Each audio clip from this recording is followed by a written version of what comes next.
Good. Thank you. All right. It is Wednesday, April 10th, 2024, for our monthly towing task force meeting.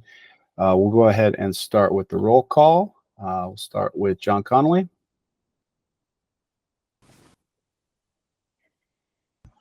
Sorry, I was on mute. I'm here. Yep, thank you. And then Captain John Hahn from the State Patrol. I believe we have Sergeant Heath Rowe substituting. Yep, I'm here. Thank you, sir. Jennifer Henson. I'm here. Thank you. Jim House. Here. Thank you. Dr. Pierce. Here. Thank you. Gregory Prunsky. I have not seen him yet. Brandon Rich. I've not seen him either. Jeffrey Reister. Not here. Nathan Riley, that's myself. I am present. Joanne Rusha. Here. Thank you. And Edward Schoenheit. I've not seen him yet. Okay. I think that's everybody on our roster. So we have 1, 2, 3, 4, 5, 6, 7 people in attendance. Does not quite give us a quorum. We're about one shy. So we'll go ahead and move forward and see if we get anybody else. If we do get another member online, then we'll probably backtrack and see if we can get a motion to approve the minutes from the 2 previous meetings, and then jump back to wherever we were. So let's go ahead and jump into our administrative items, though. Just a few announcements that we have. First off, just a reminder to everybody that we did hold our annual training back in the January meeting. So that would have been, or excuse me, actually, I don't think we did. I think it was in February, actually. Hold on one second. Give you the exact date of that.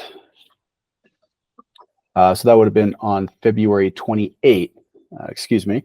So we did do our annual training during that meeting. If you were not able to participate in that meeting, you do still need to take the training so you can watch the recording, and you of course do have opportunity to ask any follow-up questions you might have. The training materials, the updated training materials are available on the Towing Task Force website. If you'd like to go there to take a look at them, they are available there.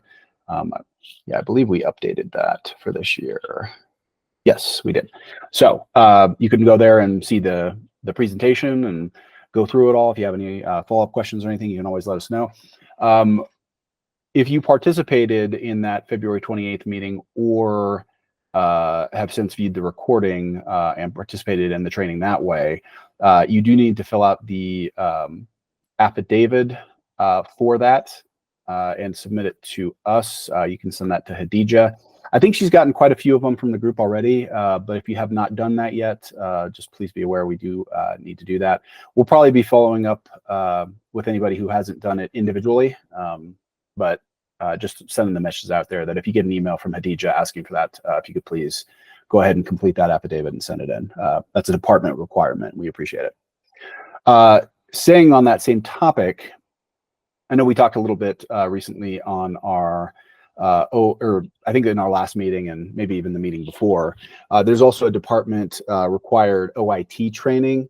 It's actually pretty similar to what department employees have to take. I recognized it as a department employee. I recognized it, some of the substance and kind of the vendor that's being used to put together those trainings.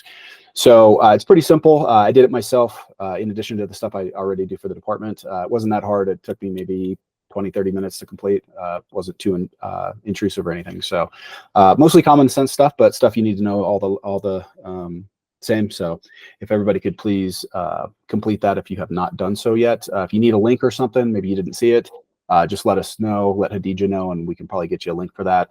We're working with the department to see who all from our group has done it and who has not, and then we'll probably address that in the same way as the affidavit. So we'll just be reaching out to you individually if that's something you still need to do. So again, department requirements, everybody has to do it. So definitely appreciate y'all doing that. And then also, excuse me, going to our 3 still remaining vacancies, which is the one role that is the designee to represent a motor carrier association in the state, as well as the 2 positions that represent communities that may be disproportionately affected by non-consensual towing, are still vacant. We are still moving forward with recruiting. I think we've received a few applications for a couple of those positions, so hopefully we'll get those filled soon, but we are still working on that, and we'll get those people appointed and onboarded as soon as we can. So there is progress being made there. Just want to let everybody know. All right, I think that covers all our administrative items for today. Let me just check. So I see we do have our Attorney General, Mr. Roberts. Thank you for being here.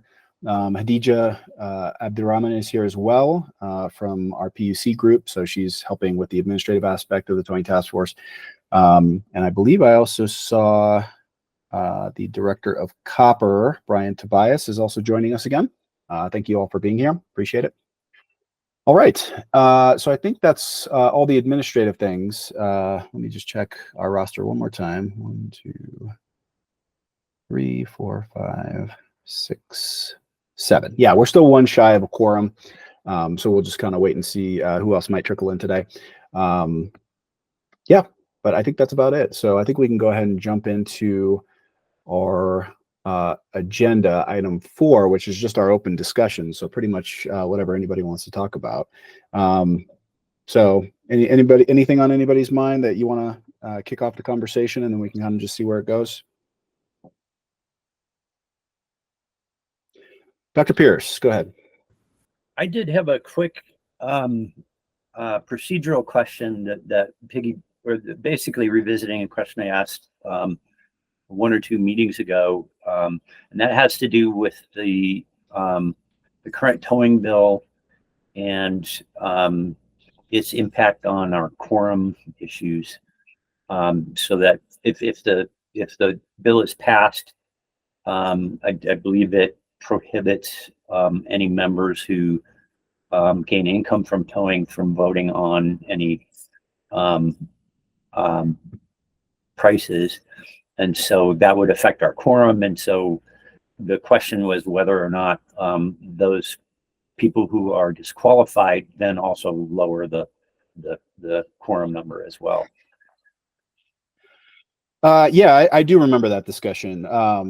And I remember Mr. Roberts chiming in on that. I believe, from what I remember, I think we settled on it would not affect the quorum per se. It just would theoretically and potentially impact some of our voting members in their ability to vote on certain issues, but that could potentially be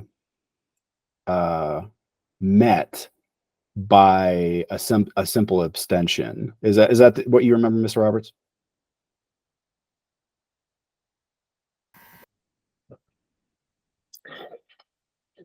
Yeah, Nate, thanks for that. That's exactly right. The statute, the bill says that those members must abstain from voting, so they don't actually recuse. So it doesn't affect the quorum of the meeting. They just can't vote. They have to abstain. Mr. Conley.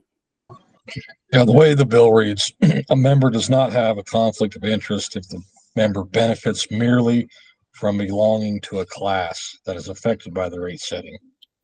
That's right. That's So exactly right. It has to be like me personally, if I'm benefiting, then I'd have to abstain.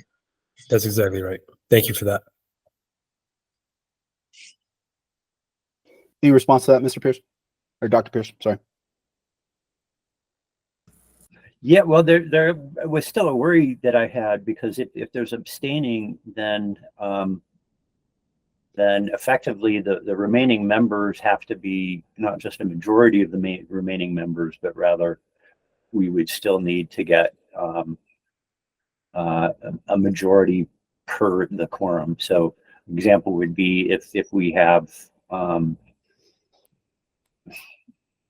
it would seem like we would need a majority of, say, the present members, if we count it as a quorum.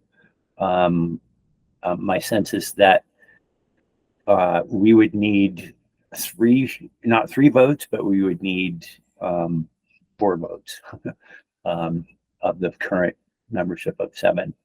So that would affect the nature of the voting. We'd have to have a relatively strong number of people voting. And so I proposed the alternative, which is basically that when members abstain, then the quorum count goes down as well.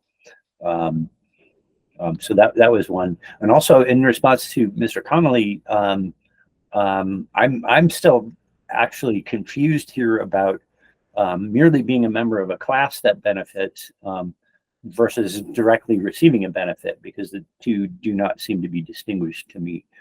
So if, for example, you are a business owner of a towing company, you would benefit from any rate decisions we would make personally, as well as a member of the class. So I was hoping for just a little bit more clarification there. In particular, I think Ms. Henson and Mr. Connolly, I think the text of the current bill seems to indicate that they would not be eligible. So yeah, would like a little bit of clarity on that. Mr. Connolly. Michael, if you can get clarity from the legislative branch, man, my hat is off to you. Yeah, I mean, there was parts of that language I admittedly didn't fully understand, like the exception of the whole, if you belong, just because you belong to a class doesn't, I couldn't fully wrap my head around that. It didn't really totally make sense to me on what the actual boundaries are. And that's, I think, where Mr. Roberts comes in. He'd give us guidance on where he thinks those boundaries actually are. But it also seems to be specific to, I mean, it's obviously specific to our biggest function, which is, making recommendations to the commission on particular rates for non-consensual tows and that particular category of tows.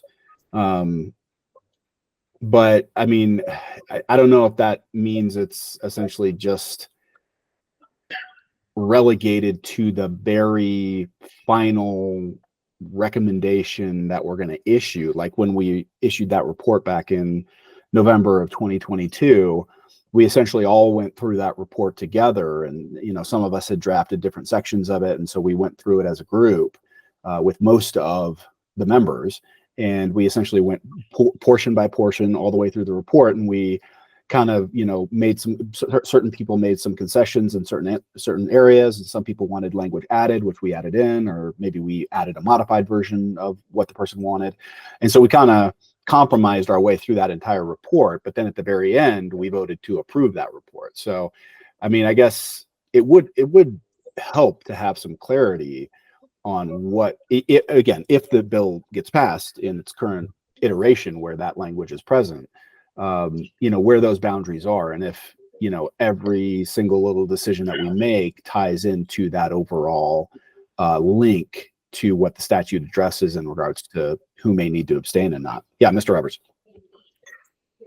Thanks, Nate. Yeah, in the interest of using our time efficiently, I propose we wait to address the finer points until we have a final bill, because I've seen bills go, their language ebb and flow and change before we get to a final, and I wouldn't want to set expectations inappropriately in advance of getting a final bill. So if we could put a pin in this discussion for when we get a final bill, we can explore it and get into the weeds about it. Okay. Yeah, that seems reasonable.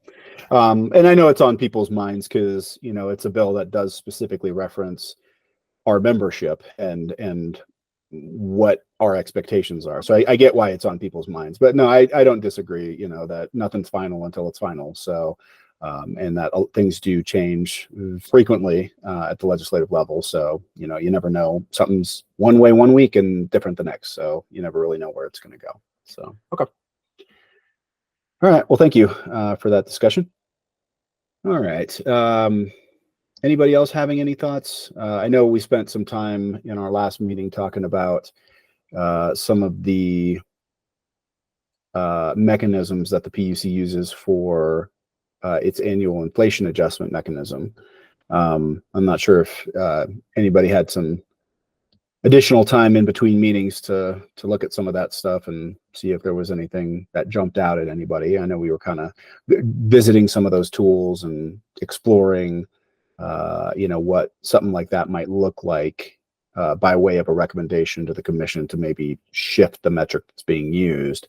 Obviously, as I mentioned in our last meeting, we did go ahead and use the standard CPI through CDOLA that we have been using pursuant to the rule to update the tow rates back on March 15th, which was just a couple days after our last meeting.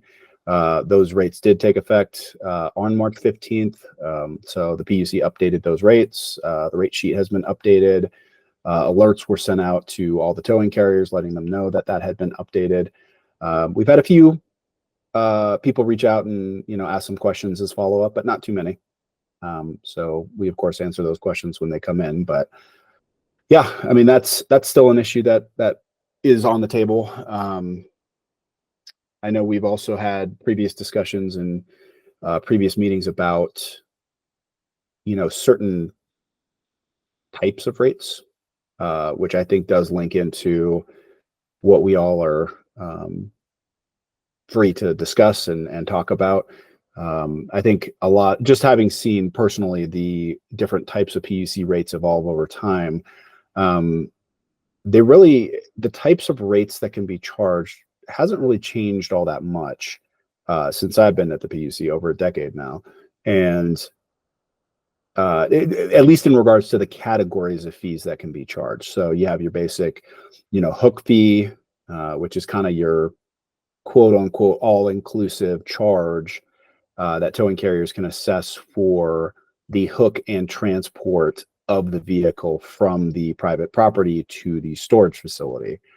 That's kind of an all-inclusive charge for kind of that continuing action, you know, going out to the scene, hooking the vehicle, making sure everything's hooked up appropriately, leaving the property, transporting the vehicle across public roadways, taking it to the storage facility, unhooking it, and essentially putting it in storage at that time. That's all encompassed in what we refer to as the hook fee, and it covers all of those aspects. But you also have things like the mileage fuel surcharge, which is an eligible charge. You essentially have a base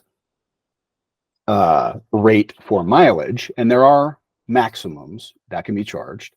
So, you know, if you're within, for example, 10 miles of I-25, and I think we've always interpreted that as air miles within I-25, then you can charge up to a maximum of 12 miles. So even if you took it 15 miles, you could still only charge 12, for example. But then you have, you know, outlying areas and places that are outside of 10 miles from I-25. And in that case, I believe it's limited to 16.5 miles. So obviously in some outlying areas, maybe they're transporting the vehicle 30 miles because that's just how the distance between places. But it's still the maximum. So 16.5 is the max you can apply for distance. Yes, Ms. Hinson. The drop fee keeps changing too, but we can't charge a drop fee. So why does it keep changing in price?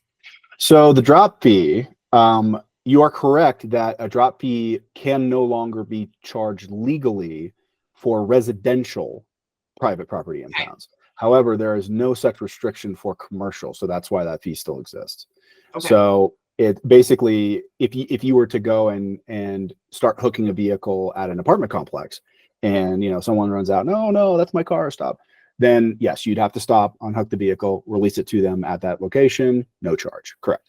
However, if the exact same scenario happened, but you're at Home Depot, different story. You can still assess a charge for that. Okay. So that's why that's still on the fee sheet. We do try to clarify that on page 2 of the fee sheet, indicating that for residential PPIs, that charge cannot be assessed, and that dates back to August 10th of 2022. So. Okay. So just to clarify on that. But anyway, back to my discussion on kind of the different categories of charge. So again, you have your base rate, and then you have your mileage. Again, the mileage charge is set in rule, and that hasn't changed in a long time. However, I think kind of the counter to that, and I think kind of the first, one of the first somewhat inflation adjustment mechanism that the commission used was the accompanying fuel surcharge, and that does change monthly. So basically, there's a base rate in the rule for diesel fuel prices, and anytime the actual prices of diesel fuel go above that range, then there is a metric that's used, and we pull from. I think there's a federal source that we pull from, and then we essentially calculate a additional fuel surcharge to go on top of the mileage charge. So at the end of the day, essentially a mileage / fuel surcharge. It's a singular charge. It's just that goes up and down over that base rate that's in rule for mileage, depending on what the diesel fuel charge prices are. Yes, Ms. Ensign. I've never seen like a base rate for the exact miles. I see like the 380 surcharge, but what is the base rate per mile? That's on top. Yeah, I know. three. Explain Yeah, three. Yeah, sorry, it's 380. So for the and that's no, not for the surcharge, for the mileage rate. So, and again, that's something people tend to not always fully grasp.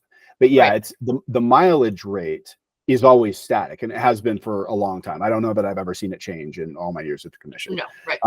And that's under Rule 6511B3, where it says it's 380 per mile, and then that's also the rule that indicates the 12 mile for 12 miles maximum within 10 miles of I-25 and 16.5 miles outside of that range. So that's all contained within that 6511B3 Right. rule. However, under B4, so 6511B4, that's where it indicates the fuel surcharge. And that basically says that if a price per gallon of diesel fuel exceeds the base rate that's in rule of $2.60, Right. then that plugs into some formula that we get from the United States Department of Energy for weekly retail on highway diesel prices for the Rocky Mountain region specifically. So it is a more localized concept. And basically we reference that at the beginning of every month, and then we'll update our fuel surcharge chart. We have one on our website, and then it gives you two metrics. It tells you what that price is above the 260 base rate, but then it also plugs it in where it incorporates the 380 per mile. So you're charging the 380 per mile regardless, but then you can also get an additional fuel surcharge on top of that based on what the current prices are. So that's, in my opinion, I think that's kind of the first time, at least for towing, that the commission tried something that was going to be adjusted from month to month, year to year. And this has been in place for, like I said, as long as I've been at the commission. So, and probably even further back than that. So anyway, it's, just understanding that is how that works. And that is an additional charge that we allow for non-consensual tows. So you can charge the hook fee and the mileage fuel surcharge. Now, then going beyond that, now we have our storage fees as well, which can be applied on top as well. So the way that works, and obviously things are a lot more different now than they were, 2 years ago, because of HB 221314, it kind of divvied up how storage can be charged and calculated. But basically, for your standard PPI, and this applies to both residential and commercial in this particular instance, basically you put the vehicle in storage and you can charge up to the first 24 hours of storage, but then you can't charge any more until the statutory notification process has been completed. So basically, if you were to put a vehicle in storage at, let's say, 5 p.m. on a Friday evening, and you could charge storage, unless it came and got picked up, of course, and then you have to prorate it for that first 24 hours, however long you ended up having it. But say you kept it through 5 p.m. that Saturday, then you could charge that first 24 hours at whatever the current rate is for the full 24-hour period. At that point, you'd essentially have to put pause on your storage charges in order to make sure that you're completing the statutory notification process. Now, if it was quick and you did it like maybe that same day, you ran your IDS search and you got the results back right away. You got your certified mailings and you sent it out. So as soon as you send those letters out, okay, now you can start the clock again. You're essentially doing a fresh, time in, time out, so to speak, where it's like, okay, at let's say 6 p.m. on Saturday. I know mail and stuff, but let's say 6 p.m. on Saturday, you got your letters out. So now 6 is your new rollover period. 6 p.m. is now your new rollover period for that roll in 24 hours for storage. So basically, you can charge, the storage after that 6 p.m. rollover, and you just keep counting up the days until the vehicle comes and gets released. So that's how that works. There is other I guess systems that can be used per the rule at the towing carrier's discretion, which is based on the length of the towed vehicle. So it's a by foot charge, and that's under it's our current 6511E rule, specifically E1C, so 6511E1C. And it says, in lieu of the storage rates provided above and at the option of the towing carrier, so it's towing carrier discretion, storage may be charged according to the motor vehicle's length, including the tongue of the trailer, of a trailer, at what 150 per foot or portion thereof. But I think that's another one that we are adjusting. So it's currently at 175 per foot. So for example, if a towing carrier was to non-consensually tow a vehicle that maybe was an in combination tractor trailer, for example, I don't know, that maybe that's more economically feasible. I guess it's an available option. And so, at the discretion of the towing carrier. So you can kind of go about it however you'd like, whether you want to use the 24-hour rate or the by foot rate. But again, that's at your discretion. Then moving on to the after hours category. I know we've talked about that a bit, which is basically the standard we've had in place since I've been at the PUC, is that if a towing carrier tows a vehicle non-consensually, so PPI, and they place it in storage, basically for the first 24 hours that vehicle is in storage, the towing carrier has to be available to release that vehicle. So, and this is under Rule 6512B. And again, for the first 24 hours that the towing carrier has the vehicle, they are eligible, or they're required rather, to release the vehicle at any point during that 24 hours. Now, if it's outside of normal business hours, and we've defined that as your standard, 8 to 5, Monday through Friday, excluding holidays, then they are also eligible to assess an after hours release fee. And right now that's sitting at about $100. Now, if the vehicle is requested to be released outside of that first 24 hours, so say you tow the vehicle at 5 p.m. on Friday and somebody calls you at 9 p.m. that following day, Saturday, well, at that point, you're outside of that 24 hours. So the towing carrier would be within their rights to say, no, you have to wait till Monday. That's something they're eligible to do. Now they can of course facilitate the release if they'd like to, and that we would of course encourage that, because getting people the vehicles when they need them we think is important. But regardless, if the vehicle is released either within that first 24-hour window or at the towing carrier's discretion outside of that 24-hour window, but still outside of regular working business hours, the 8 to 5 Monday through Friday excluding holidays, then they can assess this after hours fee. So I've heard of situations where a towing carrier will get that call at 9 p.m. on Saturday outside of the 24 hours and say, yeah, I can release it to you now, but actually if you come on Monday morning, it'll actually be cheaper for you, because then I'll just charge you 2 days of storage instead of 1 day of storage and the after hours fee. So I have heard of that. But again, that's all kind of just whatever agreement y'all come to when that's the situation. And then basically the final category of fees is one we can't mess with, which is the statutory notification fee. Those are set in statute, so we don't really have much say over those at the commission level, or something we could make a recommendation on because it's just in the statute. They did shift. It used to be 150, whether it was public or private property, but that was one of the things that got adjusted as part of House Bill 2213-14 2 years ago. And they lowered the price specifically for the private property statutory notification fee from 150 down to 75. So they cut it in half.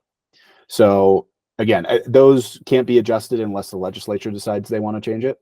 So that's kind of what those fees are right now. So public property still 150 like it was before. Private property 75.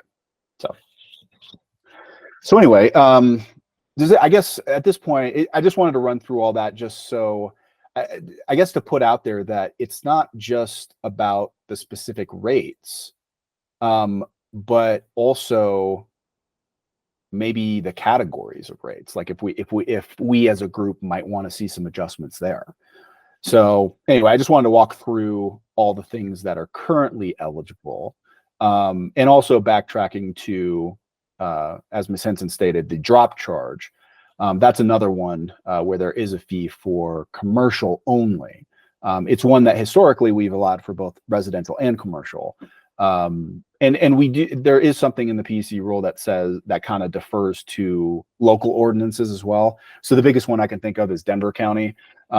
Basically, for as long as I can remember, there's been a municipal code that limits drop fees in Denver County to $15.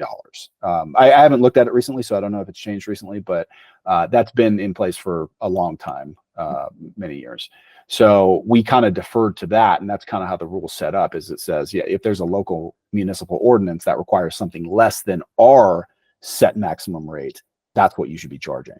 So anyway, that's a part in there too.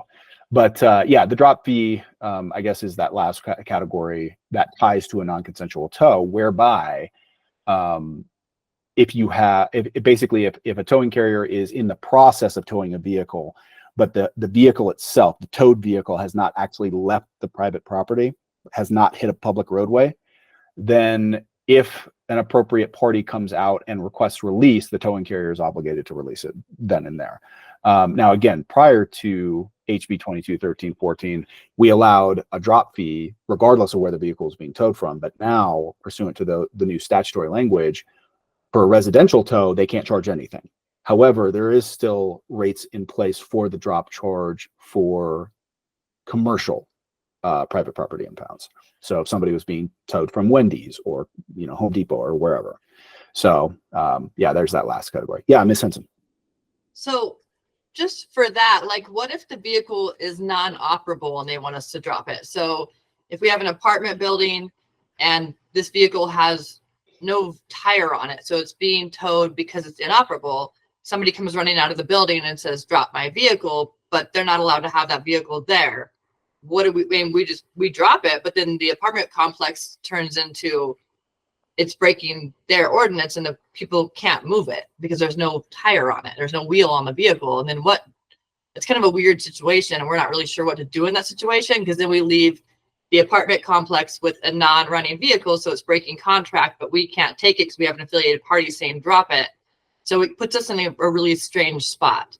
Yeah, no, I get that. And these are the kind of, thinking outside the box kind of scenarios we hear about every day, every week, from the towing industry and some of the other industries that we regulate.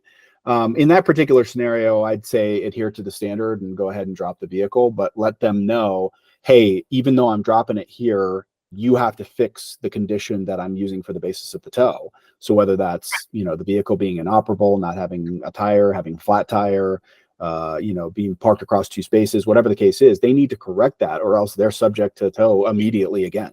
And so if we do it so then they do that, where that happens, and then we're called out the next day for the same problem, and they come running out and say, drop my vehicle. And this happens daily. I mean, what would we do in that process of every day this happens to an apartment complex? Then what ultimately is the rule to do with that? Yeah, no, that's an interesting one. Yeah, yeah, that's a good question. Obviously, initially, at least, you'd have to provide the 24-hour notice anyway and say, hey, your vehicle's, inoperable and it's, in violation of whatever. But once you've done 2 of those, then on the third time, you don't need to provide notice anymore, especially if it's the same condition. So But if they get ready out, we still have to drop it. So we turn into the same exact thing.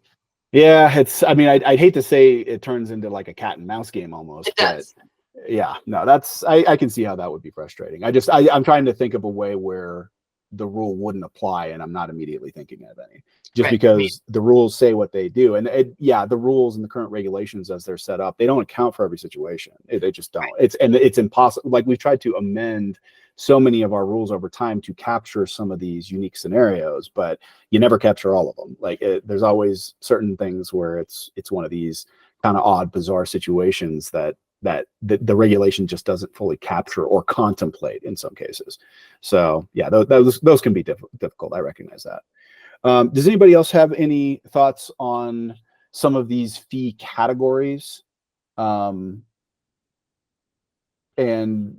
I guess whether or not you think they're kind of set up in the best way. It's kind of the categories I'm most familiar with, being, working at the PUC.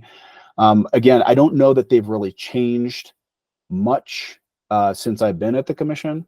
It's always been the drop charge category, the hook fee, the private property impound base rate is what it's officially called, but it's the hook fee, the mileage fuel surcharge category, the storage category, after hours fee, statutory notification. So just those 1, 2, 3, 4, 5, 6 primary categories. Yeah, John.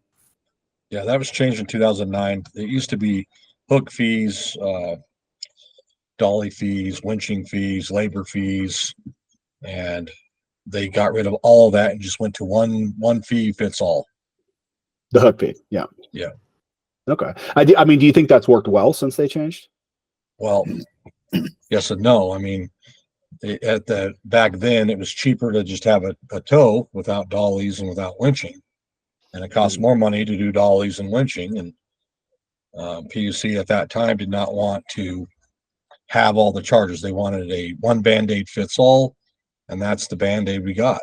And so when you're looking at that hook fee, that's all inclusive to skates and dollies and small winching and everything. So it's like almost every vehicle is now getting those fees assessed. So they're losing a little money from where, when it was a hook fee and a dolly fee, for instance, it was a little less, but it's more than just the standard hook fee would have been. So it was kind of, take it all and cram it into one bucket instead of several. And so, Okay. yeah, some people are going to benefit from that and some people are not, if you were to break it down like it used to be. Okay. Thank you. And just speaking for myself personally, I mean, I prefer things that are kind of simpler and easier to understand. When you start kind of divvying things up and kind of spreading things thin, creating too many categories and stuff like that, I think it becomes, too confusing for some people, or, people don't quite understand it, how to properly, apply the standards and make sure they're charging the right rates for the right type of service and all of that. Like, I don't think you ever want to get too deep, which is probably why it got changed to the base rate in the first place. But Yes. yeah, anyway. Okay. Dr. Pierce, did you have something before we move to Ms. Sensen? Yeah, you may have covered this, but I just wanted to be reminded of when the storage fee applies. I forget if a storage fee can be assessed for the first 24 hours or whether it is prohibited from being assessed for the first 24 hours. No, it is eligible. And again, this is part of the statutory changes. It's actually part of a change they made to a Title 42 statute. Most of the PUC statutes that we use are under Title 40, specifically 4010.1 for the towing carriers under Part 4. But there are certain things that we, very, very carefully wade into in Title 42. including how the statutory notification process works. And that's where, as part of the bill 2 years ago, they decided to put that change. So basically, it links to Title 40, but it is set up in a way where basically it says for the statutory notification standard, a towing carrier can assess the first 24 hours of storage, but then cannot assess any more until they've completed the statutory notification process. That's how they set it up. So basically, from an enforcement perspective at the PUC, we'll look at it as, okay, they charged that first 24 hours of storage, and then it took them 3 days to complete the statutory notification process. Let's just assume that that's what happened. So in that instance, they could charge that first 24 hours, but then they couldn't charge that, 1 or 2 days in between when the first 24 hours ended and when they completed the statutory notification process. Only after they've completed the statutory notification process can they essentially start the clock going again on storage, if that makes sense. Yeah. So a quick follow-up on that, and this relates to us analyzing non-consensual rates versus consensual rates, was just my gut sense that the hook fee now is itself probably the most the rate that's most comparable to consensual tow rates, because the additional costs of storage and so on are covered by the other rates. And so I was just hoping to receive feedback on whether that seems appropriate versus not, because of the additional costs. Just because in my head, I'm thinking the additional costs of doing non-consensual tows seem appropriately captured by storage fees, and some of the other fees that are being charged here. So just an observation and kind of a flag for where some of my thinking is going for potential changes in the future. Okay. All right. Thank you for that. Ms. Henson? I just had a question. Is there a cutoff on like non-consensual miles? Like say if we went 30 miles, I know we can only charge 16, but because we're on this side. But is there a cutoff for miles? Like if we go 60 miles, I know we can't charge for it, but can we do it? Wait, are you talking about consensual? I thought you said consensual. Non-consensuals. Non-consensual. Yeah, no, there's no prohibition on how far you can go. Okay. And in some cases, the situation necessitates that you actually go further than those boundaries. What that rate rule is saying under 6511 is that you just can't charge any greater than the designated maximum. So like I said, if we're talking about somewhere within the Denver metro area, most of that is within the 10 miles of either side of I-25. So if there's a tow within the Denver metro area that's within that 10 miles, depending on where you tow the vehicle from and where you're towing it to, that could easily be, say 17 miles in actual driven miles, but you could still only charge 12 because that's the maximum.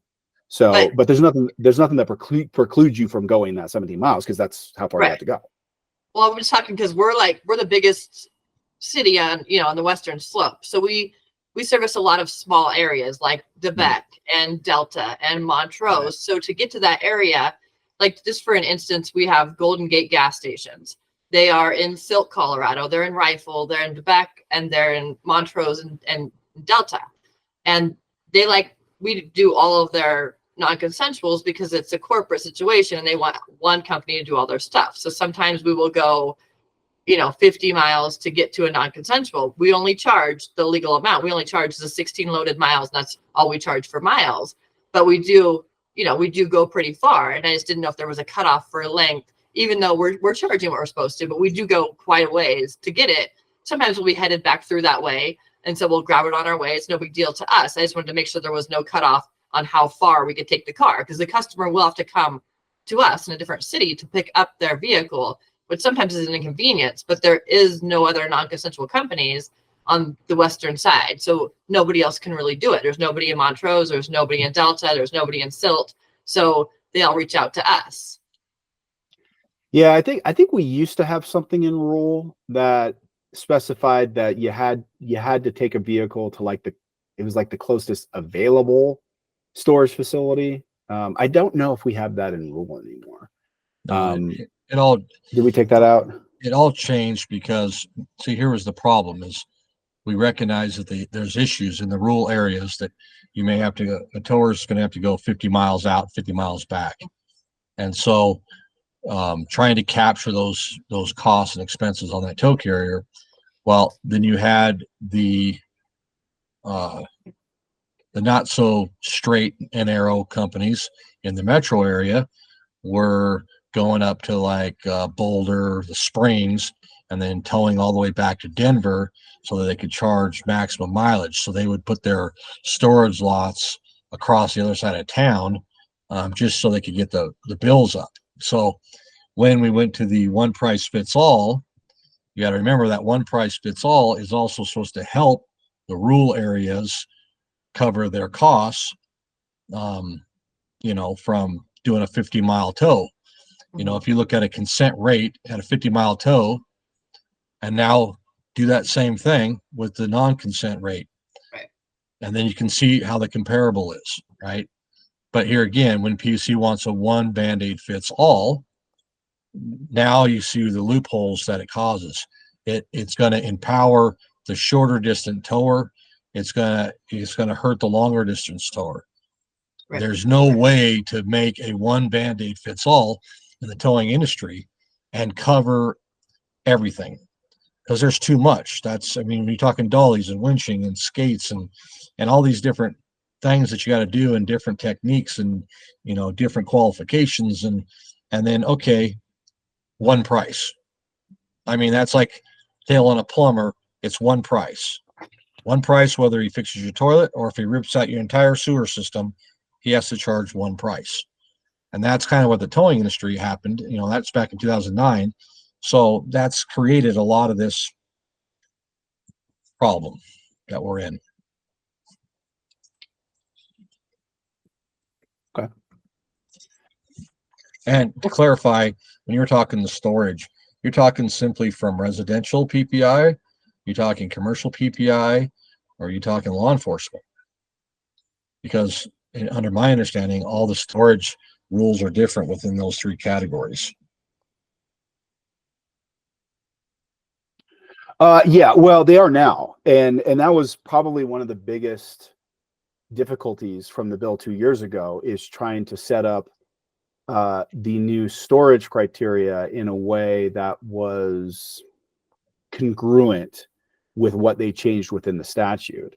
But it's basically while there's no set storage rates for a consensual tow, because that's its own thing and we don't really regulate those prices. For a law enforcement ordered tow, we have a certain standard to use. For a residential private property impound, we have a certain standard to use that's congruent with the statute. And then for a commercial PPI, we have a third way to do it. So we essentially took what was one standard way to do storage across all non-consensual tows, all PPIs and law enforcement ordered tows. And instead of having that one kind of uniform standard, now we have three different standards depending on what tow it is. So either it's law enforcement and you do it one way, or it's non-consensual and you do it another way, but then you have to go deeper down in non-consensual and be like, was it residential or commercial? Like now there's three different ways to do it. And we tried to clarify that in the new storage rule, which will go into effect here at the end of the month, as cleanly as we could, but there's a lot of moving parts to it, admittedly. So it's been a struggle for people to understand it, but it was the best solution we could come up with the statutes we had to work with and what was within those statutes. So it was hard, but I think we did as good a job as we could have to put something together that hopefully is easy enough for people to understand. But again, as I tell everybody who calls me on this issue, it really just boils down to what kind of tow it is and where it was from. So what kind of tow was it? Where was it from? Because that's going to determine which metric for storage that you use. Yeah, Ms. Henson. Can you explain the difference on the commercial and the residential? Sure. Give me 1 second. Let me just pull up the copy of the rules here so I can speak a little easier. Actually, you know what? Let me pull up the new rules. That's going to be easier. Give me 1 second. Okay, here we go. So first of all, the current rule for storage is under 6511E as in Edward. We're actually, as part of the new rules, we're eliminating 6511D. And so that'll move the storage rule to the new 6511D. So it'll be under D David now. So basically the difference between the two types of non-consensual tows is for a commercial private property tow. Again, you can still charge that first 24 hours because it applies to both commercial and residential. So you can only charge for the first 24 hours. And then after that, after you've completed the statutory notification process, at that point, the commercial PPI then goes to our old standard, which was a front end. You charge the entire day's worth of storage up front and it covers for an entire 24 hours. So basically, if you put the vehicle, let's say you completed the statutory notification process at 6 p.m. on a Saturday, then you can assess the full 24 hours worth of storage at 6:01 or 6 p.m. at 6:01 on that Saturday, and it'll last that customer until 6 p.m. the following day on Sunday. So you charge it up front and you can charge the entire day. So that's how we used to do it prior to the bill 2 years ago for all the different categories. But it still retains for the commercial and the law enforcement. Now, of course, law enforcement, since it's probably not a private property tow, it's probably a public property tow. They're not bound by the whole can only charge the first 24 hours until notification. But law enforcement isn't bound to that. Only the PPIs are. Now, the difference with residential is that pursuant to the new statutes, again, it's to start, you can only charge the first 24 hours, can't charge any more until the statutory notification has been completed. However, once it is, let's, again, under the same example, say you've done the statutory notification and it's completed by 6 p.m. on Saturday. If somebody comes that following morning on Sunday, just imagine that's what happens. Then you essentially tabulate the hours on a prorated basis from 6 p.m. to whenever they came and picked it up, 9 a.m., let's say. So you would essentially say, okay, how many hours between 6 p.m. when I finished the statutory notification and I could start charging storage again, and when they actually picked it up at 9 a.m. So you'd essentially take whatever that 24 hours of storage is, that total rate, and divide it by 24, and that's what you can charge per hour. So that's essentially how we've set it up. And again, for residential, you essentially have to do that throughout the entire tow, not just the first 24 hours. For commercial PPIs, that first 24 hours does have to be prorated if they come within the first 24 hours. However, assuming they don't, then you can charge that first 24 hours, statutory notification, and then start charging the front end full day's storage for the remaining days until somebody comes and picks it up. But for residential, it's prorated for the first 24 hours and all other days you're charging after you're done with the statutory notification. So, and again, that is all consistent with the statute. That's just how they set it up. Yeah, I did that for everything. I thought commercial and residential were the same, so I prorated commercial too. I didn't know I wasn't supposed to be prorating commercial. Yeah. I mean, if you want to do that, I mean, it's a benefit to the consumer, so I don't think we'd have a problem with it as a PUC. Okay. But that is an eligible standard for you to use. Is the old standard after the first 24 hours. Right. So, but that's up to you. It's like I said, I don't know that anybody would really, because you're technically not charging more than the maximum rate for the full day. So you're technically not breaking any rules if you continue to do it that way. Okay. And some people may want to, just for consistency's sake. It makes it easier. There's too many things going on. Exactly. And so, and if that's the case, then okay. Like I said, I don't know that you'll receive too much pushback from us because again, it's not really breaking the rules and it's technically a benefit to the consumer. So I don't think we'd have any issues with it. Okay. But yeah, and again, for consistency's sake and just to make sure that, there's not confusion on okay, this one's a residential, this one's a commercial. We're using two different standards. What we were putting in there is just what is required. And again, in a situation like that, if you wanted to deviate from that a little bit and use the more rigid standard, I don't think that conflicts with anything. Thank you. Yeah, of course. Does anybody else have any thoughts on the categories? Like I said, I know I'm just trying to think. I don't know that there's really a whole lot we can do to fiddle with these categories. They all seem to be pretty prominent and entrenched categories that I can't imagine we would really want to deviate or suggest deviating from them too much. Really, I think the only one that's been discussed at any considerable length is the after hours fee. But I know Mr. Connolly's, expressed in the past some very valid reasons for that fee to exist.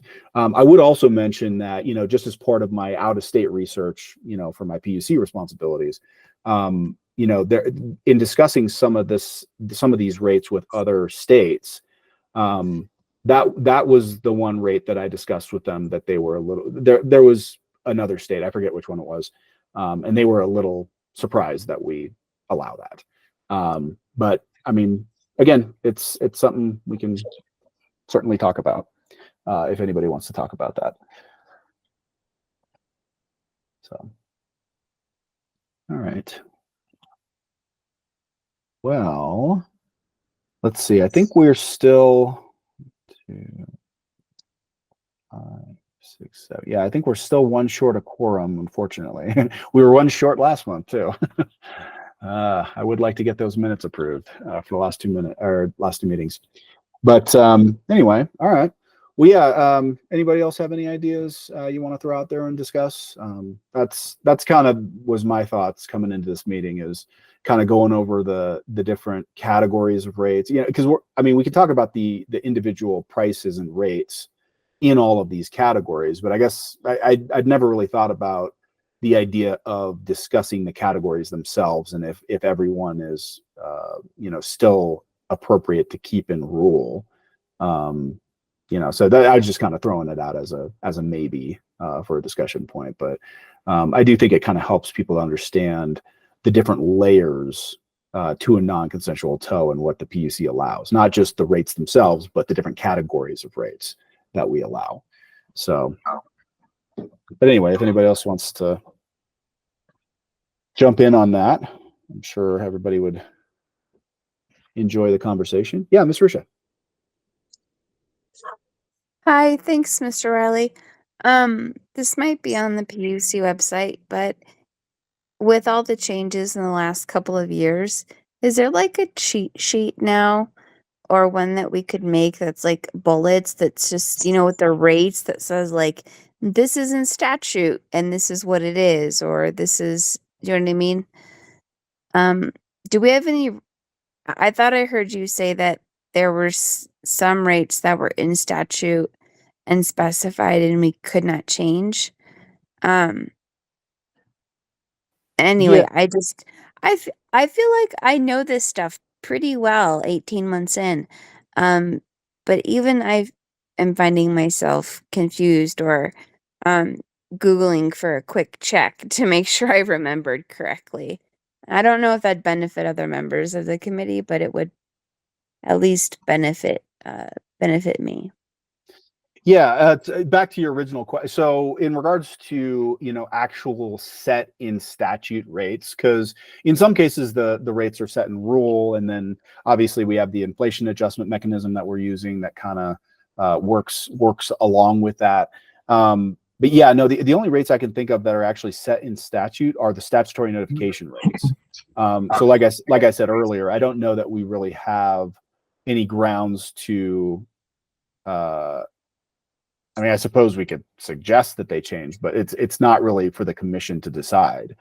We could always, I suppose, put that in a recommendation, but I don't know what the commission would do about it other than petition the legislature to change it. But anyway, those are the ones that I think are the most unlikely to change, I guess is probably a better way to put it. Okay. Just because they are set in statute, and they have been set in statute for many years. Did you want to continue, Ms. Risha? Yeah, I'm sorry. I just had a follow-up question. So I know right now we are adjusting the rates like by inflation. We've discussed, what's the best method, since there are multiple ways to calculate inflation. Is that also in statute, either prescriptive or suggested, or is that something that the previous committee and commission came up with and put in rule? So it's not something that's in statute to my knowledge. I believe it's something that I don't even, maybe John, if you have something to add here, but my understanding was that the towing carrier came to the commission with the idea. Or maybe I think Mr. Howes, you may have mentioned something before about a previous version of the towing task force bringing it up as well. Do either of you want to jump in on that? Sure. All right, on your first question, when you're looking for your cheat sheet on PUC's website, they have the towing rates that they just released on 3/15, and it shows you on there which ones are statutory notification. And that's the ones he's talking about that are in statutory. It's just a notification fee that's set in statute. Everything else is set in the commission. To answer the first question. Okay. And then Mr. Howes, I feel like you've said something in the past about, potentially a previous membership of the towing task force, maybe Right. maybe being part of it, or John. That was, well, what happened was when it used to be pre 2009, everything had categories: hook, mileage, dollies, winching, labor, unlock, every kind of service you can think of was in there, and there was a price for that. There was no cap on mileage, things like that. What happened was they started seeing where towers were abusing that and taking cars, from Boulder to Colorado Springs, when there was plenty of opportunity for companies to just in Boulder to tow and stay in Boulder. So that's where the mileage cap came in. And then pretty soon it was too difficult to decide which car needed dollies and which car didn't need to be dollied, right? And you got to think, prior to 2009, PUC only regulated under 10,000 pounds. So 2012 is when they wanted PUC to regulate vehicles greater than 10,000 pounds. That's when the task force was started, because PUC had no fucking clue how to figure that out, because there's just so much categories over 10,000, right? So the task force has started to go through and dissect everything from 10,000 above, and then also tackled everything below 10,000. And so that's where everything was built on this one Band-Aid fits all per category type of thing. That's where it stemmed from. And then PUC incorporated that recommendation after they dissected it for just over a year. They dissected what the task force had come up with, finally came to the same conclusion. And then after that was done, that's when the towing industry came to them and said, okay, guys, we need to do some kind of quicker price increase, because you can't wait 6 years to do a price increase. And what happened was in 2016, the towing industry hit a massive hard market when the study came out that one tower died every 6 days.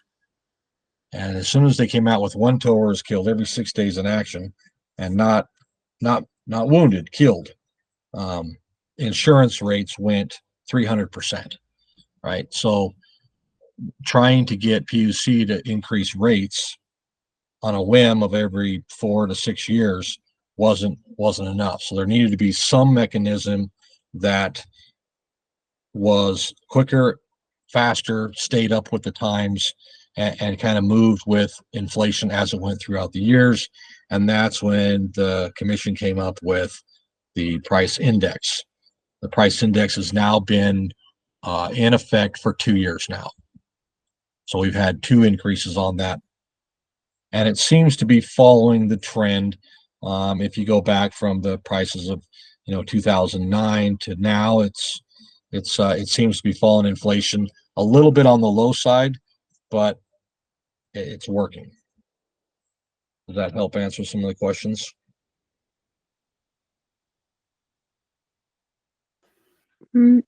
If I may, Mr. Chair. Yeah, go ahead. Thanks. Thank you for that, John. And Sure. I I've seen the cheat sheet on the PUC website, and thanks for noting which one was statutory. But I notice in these meetings, Mr. Riley, being the genius that he is, often will just like directly cite, what, oh, I'm sorry, I had a call. Directly cite like the rule, and then I'm like pulling up the rules and trying to track where he is. And that plus the legislative changes, where it's different if you're like in an apartment complex and a resident versus if you have your car parked, I don't know, where it shouldn't be by, Pete's Diner or something downtown. Does that make sense? Like, is there like a master cheat sheet or sheets, or maybe something we can create? And if it's just me that needs this, I will just do a better job, excuse me, of tracking multiple documents when we have these meetings. But there have just been so many changes that we've had. I thought it might benefit the committee, if we could kind of get, the Cliff Notes version of what's in statute, what's in rule, what pertains, what rules pertain to what, just particularly because we had major changes in the last couple of years related to tows and notifications and such. So I don't want to like assign anyone homework. I was just wondering if such a document might exist. I do know it's in rules, but I was thinking more of a table type format, maybe a couple of tables. But again, I don't want someone to do this just for me. I was just curious if this was already out there. Yeah, the issue is that it's like stereo instructions, right? So you got your Title 40, you got your Title 42, you got your PUC rules, and it kind of just, if you don't, like Nate, he lives and breathes it, right? So he could probably cite that stuff in his dreams. But no, I don't think anybody's ever built like a quick cheat sheet to go through and hit all of those. Nate, have you ever done that? Put a quick sheet together and hit all the stereo instructions? So, and thanks for telling everybody that I dream about towing. Yeah, no, and so what happened was, this was probably it's right when we started implementing the new inflation adjustment mechanism, because again, in prior to that, you could just look in the rule and that's, what it was until we changed the rule. But now that we have this inflation adjustment mechanism, it's a little different. And so essentially we update, what I initially did, and this was 2 years ago now, is I came up with just, I think what you're describing, which was a spreadsheet. And it basically had the different rules, references, and the different categories of fees that could be charged for different tow types. And there was a list of the charges that could be towed during, the current rates, for example, but then also like previous versions. And I put it all on this big master spreadsheet, and it was linked on our website. Like anybody could go and look at it. But the feedback I got on it, while some of it was positive and they liked, kind of having a one-stop shop for all this stuff, it was a very busy worksheet. It just was, just because there was a lot of information we wanted to put on there to describe and to kind of, just let people know what they were looking at. But, it's almost like, we went a little overboard on it. And so it just became this very busy worksheet that, people had trouble following and understanding. And so, this was, a year plus ago, I made a commitment to the towing industry to create a simplified version of it, something they could just print off easily, like a one pager almost. And these are the rates. Here's what they tie to, you know, all that.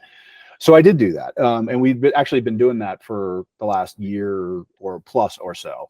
I did it actually not for this I did it for this most recent inflation adjustment that we just did last month. But when I started doing it was when we did that last year in 2023. So let me just share real quick my screen with y'all so you can kind of see how to get there. So it's on our website. So here, I'm going to start here on the Towing Task Force website, which hopefully you're all familiar with. And this is the one where we have our notices and all our meeting recordings, lots of good stuff on here. But if you backtrack up here, you can kind of use it like in Windows where you backtrack through folders. So you can backtrack through the website from the Towing Task Force to the towing up here, right above the name. So when you go back to the towing website, then you can scroll down, and that's how you get there is you go to the main towing website, and then that's how you get to our Towing Task Force website. But if you go into towing carriers, there's a link here for tow rates. Mhm. Now that takes you to a Google folder, and you have different versions of this sheet that we've came up with going back several years at this point. So our most recent version is the one here at the bottom, current towing rates, effective 3/15/2024. So again, last month, that's when we did our last inflation adjustment. But you can see, you can also go back through different time periods, dating all the way back to 2017 to see what the different rates were during different periods. But anyway, if you click into our, so here's the sheet. And this is something anybody can go in and get. It's consumers can go in and get it. Our membership can go in and get it. You know, towing carriers can go in and get it. This is what we circulated to the entire towing industry when we made the adjustment last month. We sent them a copy of this form and said, these are the new rates. This is what can now be charged. So you can see how we break it up. And this is actually exactly what I was looking at when I was talking about the different categories of fees earlier. I was looking at this sheet.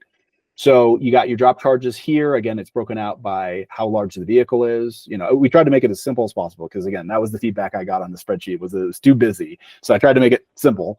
Private property impound. So that's the base rate, the hook fee, mileage, fuel surcharge. Some of it does kick back to the website because we can't cram everything in here. So it says, oh, if you want the updated monthly fuel surcharge, you got to see the website because it's a different chart. So you know, the accident reconstruction, that's going to be going away soon. Law enforcement ordered tows, same thing. It breaks out by the different categories here of weight class, and you can see how much you can charge per hour. Storage is here as well. When I was talking about the length earlier, that's that one right there. After hours fee is there. Statutory notification, again, split up into public and private. And then we have a lot of little, you know, notes and stuff. So like here at the bottom, GVWR. So when it references GVWR here, it's the gross vehicle weight rating of the towed motor vehicle. And then in addition, there's the credit card surcharge by statute, and there's a statutory reference. And then on page 2, it actually breaks it out even further. So you can see how we've broken it out into a description of what the charge is, what applicable rule it ties to, and then if there's any other notes that we thought people should be aware of. So for example, you know, Ms. Henson, earlier when we were talking about drop charges for PPIs, this is what the note is for. So as of August 10th, 2022, towing carriers can no longer assess a drop fee related to residential private property. So again, that's our way to kind of let people know, hey, this is a charge just for commercial. It doesn't work for residential. So, and we've done that with a lot of these. There's notes on some of these, or you know, noting down here in statutory notification that as of August 10th, 2022, there's no longer a 2-day delay to do that statutory notification for private property tows. Because again, they amended it through the bill 2 years ago. So this is probably the closest thing to a cheat sheet I can think of. And again, it's available for anybody who wants to look at it. You can link to it right through our website. It's pretty. I think it's kind of pretty easy to find. But then again, you can backtrack through the different years and kind of see how the rates have evolved. This is probably the best cheat sheet I can reference you to. So again, you can just find it right here. I'll go ahead and link this in the chat just so everybody can see it. So again, from this main towing carrier webpage, It's right here under tow rates, right there under forms and application. It's actually, I think we also have it under the consumers one as well. Let's see. Yeah, so under important forms. So for consumers, it's also right here. So yep, there's that list. So, and you can download it. It's, you know, accessible for anybody who wants to look at it. So is that, Ms. Risha, is that kind of what you're looking for? Yeah, that is a bit what I was looking for. Um, I wonder if, and because not everyone is as brilliant as you, Mr. Riley, I guess I was wondering if, like, maybe we, now that I've seen this, maybe we could, like, be more clear on that front page what is, like, private versus public tow. Because I think on the second page it kind of explains more. I've just noticed, like, just in conversation or looking online or whatever, there still seems to be some confusion about what the new rules are, for, uh, say, folks who live in an apartment complex and the Towers Bill of Rights. So I I mean, I know we're not covering that so much here in this group, but it does in a way relate to fees. And so I just wondered, that's where I was wondering where a cheat sheet was, but I didn't realize this was up on the website. So this was helpful. Yeah, sure. And I will have this cheat sheet up at our next meeting instead of like 4 different documents, making sure I can track along. No, I get that. And you know, as much as I want to make this sheet as detailed as possible, again, I had made a commitment to make a nice one pager, and that's what this is. Now, of course, I you know, have an asterisk there and I reference to the entire second page, but theoretically you have a double-sided page, and you know, but no, I know what you mean. And you know, as much, I'm always open to suggestions on how we lay this out from the towing industry, from anybody really, on better ways to go about that. This is just what I came up with. But yeah, no, I'm always open to, but again, I don't want to fall into the trap I did before with the spreadsheet where it gets too busy and then it's more confusion than is needed. So yeah, it's a tightrope. Like, it's really hard to walk that balance of something that's simplistic at first glance, but at the same time captures everything that's necessary, because everything that goes into these rates and how they're set up is not simple. It's complex, and there's a lot of moving pieces to some of these charges. And so again, this was kind of just the as simple as I could make it without making it too simple kind of attempt at doing this. Sure. But again, like I said, I'm always open to suggestions on how this looks. But If I could just, like, just offer one more thing, and I apologize, I don't wanna be rude, but I just had a thought. When I worked at a financial company, we were required to put in a lot of disclosure language, and it was really, for our products, and it was really hard for consumers to understand. And so one of the things our marketing department came up with was frequently asked questions, because we were meeting, um, you know, required federal mandates while also, you know what I mean? Like, putting it in a format that people are used to seeing. And I wonder maybe if that's something we can play with in the future. Um, does that make sense? Like, because this is simplified, but it's still complex because the laws aren't straightforward. So I don't know if that's something that might help folks. And also, I also would kind of leave that up to the towing carriers how they feel about that. But um, I'm sure there are. Well, I'll just stop there. But that was one tactic we used years ago, for a similar situation, although much more required statutory language. Um, and again, I hope I wasn't rude or disparaging your work. This is a lot of complicated stuff, and thank you for sharing complex stuff. Thank you for sharing this cheat sheet with me because I literally had 5 tabs up on my screen before you showed us this. Yes, I am completely offended that you don't like my sheet. No, I'm always open to ideas. It's not rude at all. I love getting feedback on our work and what we're doing. We want to make this simple for people. Like we want this not to be confusing, but it is an industry that is very heavily regulated, and some of these regulations, whether it's through the new statutes from 2 years ago or stuff the commission has put in rule, it is complex. It just is, and you can't heavily regulate something and have it not be complex. Like it kind of goes hand in hand. But Sure. but no, I love the feedback, and I like the idea of an FAQ, and we've kind of made similar attempts in the past.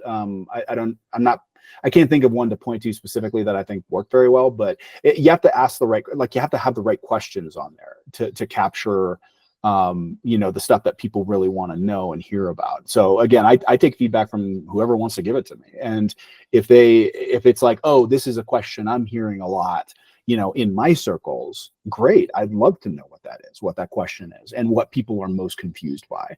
No, I love it. I like the idea of exploring new ways to make this clear. Okay. Well, and I'll yield after this. I might have dropped 5 IQ points, and that's all. But I was just thinking also from a consumer protection standpoint, Mm. so that consumers know what their rights are. Right. And so that's why I was thinking of maybe an FAQ, or just trying to find other ways to take this complex information and distill it in a way that you don't have to be an expert to get it. And I recognize that it's your job to be the extra expert and extra get it. So that was also coming from a consumer protection standpoint as well, just to make sure that they knew what their rights were. And so that's why I had suggested that. But yeah, thank you for the loss of the at least 5 IQ points. I'll yield for the rest of the meeting. Thank you. I don't want to take people's IQ points away. I want to give them more. But yeah, I thank just you gave for. them to you. That's all. Oh, okay. Thanks. All right, Ms. Ensign, you want to jump in? Yeah, I think that's a great idea for some frequently asked questions to be on there. And if it was broke down where with the commercial and the residentials being a little bit separate, it would be more understandable also. I didn't really know those were 2 different things. I knew all I just went off of was private property in pounds. I never changed it to commercial because I was wishy-washy on it and I wasn't sure and I didn't know exactly the answer. And I've asked a few times, but I would never really got anything that was concrete. So even me being a tow carrier owner, I was a little bit, I didn't want to step a line that I didn't know. And I know PPI residential. And so I stuck with that. And I didn't want to cross any things that I wasn't for sure on because of all the new laws. There's a lot of them and a lot of things were changing and a lot of things have changed. And so I just stuck with what I knew. And that was residential. So if it was broke down a little bit explanatory on this sheet, I have this sheet right here in my binder. I look at it all the time. I always refer to this sheet. It would be great to have it broken down. And plus with some questions answered on the bottom, it would be a lot easier for me as an owner to train. Also, I train dispatchers. All of these laws and all these regulations, especially between law enforcement, non-consensual, commercial, residential, drop fees, no drop fees, law enforcement, after hours. They could throw a lot of stuff. It's almost impossible to train anybody and get them and answer any question. There's no book I can write that says this is how we do it because every scenario is so different. So it takes dispatchers normally about a year to even understand 80% of what we do because we do such a variety of things. So I think the questions and answers would be great on the end of that. Even for us training, they could refer to that and just say, oh, these are things people ask all the time. It would be good for them too, because they come to me with questions frequently. And I have people who have worked for me for a long time, but we still are learning. And I could make a book 100 pages and still not go through every answer for my trainees or my dispatchers also. Got it. Okay. Thanks for sharing. Joanne, did you have anything else?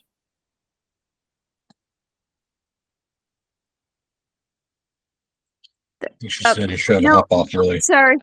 No, if my hand is up, it's not supposed to be. I'm sorry. Um, it's not up on my end, but no, I don't have anything else. I was trying to just type in the chat because I thought you had been booted, Nate. I was just gonna suggest that the state also has really great PowerPoints that are all pre-branded, and maybe, again, not trying to assign more work to you, but like maybe in the future we could make use of those if that is something that the towing industry could also use as like a training document for themselves. That was also me just complimenting the state's uniform branding. I used to work in marketing, as noted. Okay. All right.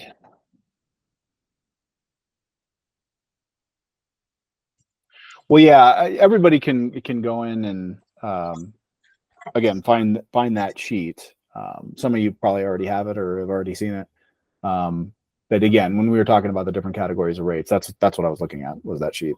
So yeah, it's available and you can look at it and see how everything's broken out. And again, it's got rule references, so you can backtrack into our rules to see where those pull from and how the categories are set up, and all the different nuances. Some of the stuff in there references the new statutes and things like that.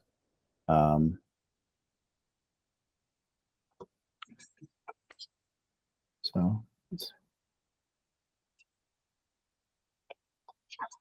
okay.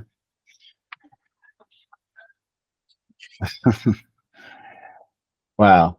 I mean, I'm just trying to help, and I hope some of the work we are doing and have done in the past is making it easier and not harder for people.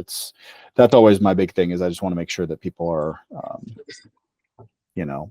not having too difficult of a time navigating what we're doing at the regulatory level. So I mean, sometimes it's complex and there's no way around that. But even when stuff is complex, we try to make it as simplified as possible. Yeah, Ms. Rachel. Oh, I was gonna say, no, I think your work is very helpful, and now I feel poorly for bringing this up. I also used to be a teacher, and so I was thinking it from that standpoint as well, how to break down the like real complex. But and I'm sure you do think about this in your sleep because you write some of this stuff when you're awake. Yes. I was again coming at it from this consumer protection perspective, and wonder, I'm happy to chat with you offline, and I could even volunteer to try to throw something, together, FAQs or whatever. I absolutely hope I wasn't insulting. Again, this is complex, and the legislature has made it more complex, so that makes your job, more difficult. So anyway, I apologize if I was rude in any way, and I'm very glad for this cheat sheet. I actually just sent it to my printer, so I have it for next time. Awesome. All right. Well, yeah, I know Ms. Rusher said she had to take off. Jim Howes, he had let me know earlier he had to go by 3:30. Dr. Pierce, I think, said he had to go. Anything else anybody wants to chat about before we wrap up for today? We are going to go ahead and schedule our next meeting for May 8th. So that kind of keeps us on that second Tuesday schedule. So we'll go ahead and plan on the same time, 2 to 4 p.m. May 8th. It's Wednesday, which is 1, 2, 3, about 4 weeks from today. So just FYI, that's when we're going to send the next meeting invite out for. Anybody else want to chat about anything? We didn't quite reach quorum today, unfortunately, so we couldn't approve the minutes. And we've already had a few people drop, so hopefully we'll have enough people next time to go ahead and do that. Anybody else have any other talking points or anything else you want to chat about before we wrap for today? Mr. Riley, I just wanted to say, since I brought up the thing about FAQs or, maybe using like one of the state's PowerPoint templates, if permitted, if you want, you're free to, because I'm not a state employee, but I would be happy to help try to throw something together if it was something the committee was interested in, or if it was something you thought could be useful for consumers in the towing industry. So I'm volunteering myself, to kick some ideas around. I just wanted to say that. But again, I don't want to make demands of staff either. So I'm Nah, it's, here if you'd like a volunteer. But I also understand if you've got a lot on your plate and this is not the most important thing that we have to deal with right now. I think it's important, and it's something actually we've spent a lot of time on, especially in the last 2 years, with outreach and stuff. Ever since the passing of HB 22-13-14, we've spent so much time trying to provide, appropriate outreach, to different, stakeholders, whether it's people within the towing industry itself or consumers, members of the public, law enforcement agencies in some cases, other government agencies, property owners. We've tried to do some targeted outreach at a lot of those different groups. Some of it I think has been successful, but we're always, on the lookout for new opportunities to do that. Even just recently, I paired with some officials from another government agency on mobile home communities. And I know Dr. Pierce has a link to that communities. So yeah, I mean, we're always looking for stuff like that and things we can refine. I would say probably like what could be a help is, listening to people in your, obviously we all have different roles and we all are tasked through our task force to represent different communities and, other groups. So, listening to what the people in those groups are saying, to you or around you, what they're concerned about, what kind of questions they have, what they tell you is most confusing to them about, some of the new standards or some of the old standards or whatever the case may be, could be helpful because then we'd have kind of a pretty wide net for the different groups that we are charged with representing, telling us what they're looking for and what we can then help facilitate. So, if there's certain questions they are always asking about or certain topics they're always bringing up, us knowing what that is can definitely be helpful because then we can kind of tailor our outreach or other, things we're trying to accomplish to that and kind of focus more on those issues that are being brought up. I do the same thing with the feedback I get, all the different calls and emails I get from a variety of different people in a variety of different groups. I take that into account and then it helps guide some of the decisions I have to make on how we tailor certain, educational materials we might come up with, for example. So yeah, no, it's always helpful. Okay, and I would just add one more thing, and this is something that you might have more insight on, but do we have these documents available in Spanish? Is that something we should be considering as well? I know the PUC just on a whole, we are making a pretty mass conversion of a lot of our materials to other languages, not just Spanish, but other languages as well. So it's definitely something that's on our mind, and it's something we're kind of, incrementally changing. And so, yeah, there's certain things that, we're putting on that list. So we got to change these forms or we got to update that requirement or things like that. So it is on the radar. So yeah, we're definitely exploring that and trying to move forward with some of those ideas. Okay, and I know that doesn't happen overnight. I just Yeah. wanted to I just wanted to flag. I'll email you a couple of bullets of things that I've heard, and again, I just want to say, like, on the record, um, if I could be of any assistance or help, or uh, it, I can't get my 5 IQ points back. But again, I would be happy to as a volunteer, like as a side project, maybe work with you remotely or, try to put something together if we think it will be helpful to the industry and also to consumers. as well. Doesn't mean that we take down the helpful cheat sheet, but maybe there are some materials that folks could use. But or we just keep what we have, and it's okay. It was just Joanne who was having a rough time reading today. But I'll email you, and again, I am also volunteering myself if there's anything I can do to help. And I just want to be very clear because I know you do a lot. So I, again, don't want to ask you to do extra if it's not necessary. And I don't want to ask for you to do extra for this committee when we're also a working group. So I'm volunteering if you would like it for anything that you need in this regard. You've got the lawyer background. I've got the teacher marketing background. Maybe,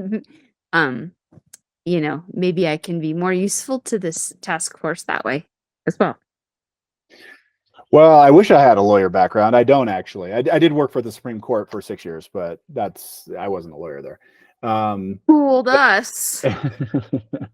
So, but anyway, but no, I appreciate that. And I always encourage people from our group to, want to, do more and want to do stuff offline, in between meetings and stuff. I know we've had some work groups in the past that have focused on that, but even just individuals, kind of volunteering to look into different issues and then bring back, stuff at our next meeting, stuff like that. So, yeah, I mean, if you want to do a little side work and bring it back for our next meeting in May, that's great. I love it. And, I would encourage, other people in our group to do the same. If you have ideas or stuff you think is a good idea, or things just you think people in our group should know about when we're having our conversations, or, moving forward with some of our ideas that might ultimately end up in a recommendation to the commission. I think that's great. And I always will encourage that. So.